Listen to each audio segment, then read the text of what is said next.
Good morning friend, আবার একটা ছোট মিনি ব্লগ নিয়ে চলে এলাম। তো আজকে আমি যাচ্ছি কলকাতা, তো তোমরা ভিডিওটা দেখতে থাকো পুরো।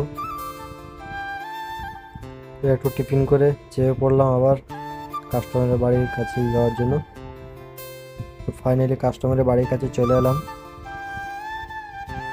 এই যে পেছনের বাড়িটা হচ্ছে কাস্টমারের বাড়ি। তো চলো দেখা হচ্ছে। তো ফাইনালি আমি হাইওয়ে ধরে নিলাম, তোমরা ভিডিওটা দেখতে থাকো।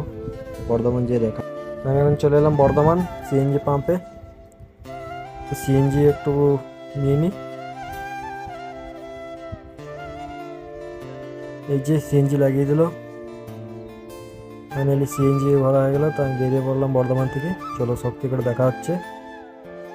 ফাইনালি শক্তিগড় পৌঁছে গেলাম আমি। এই দেখুন আদিত্য ফুড পার্ক, এখানে আমি দাঁড়াই প্রতিবারই।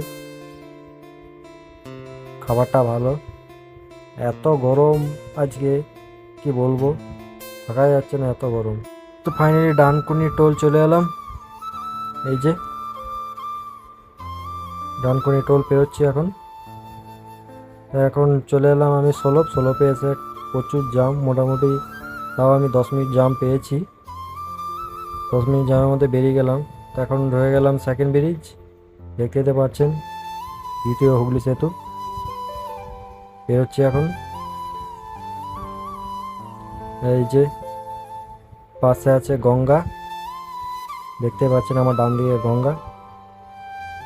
তো আমি চলে এলাম এখন মা ফ্লাইওভার, দেখছেন তো। বাঁদিকে আমার আইটিসি সোনার বাংলা এবং ডান দিকে আছে সায়েন্স সিটি। আর আজ এত জ্যাম মা ফ্লাইওভার, এই দেখুন সায়েন্স সিটি ডান দিকে আমার প্রচুর জ্যাম। তো ফাইনালি কাস্টমার লোকেশনে আমি পৌঁছে গেলাম, যেখানে যাওয়ার কথা আমার। ওই দেখুন আমার গাড়ি দাঁড়িয়ে। তো চলো পরের ভিডিওতে দেখা হবে। বাই বাই, টাটা, সবাই ভালো থাকো।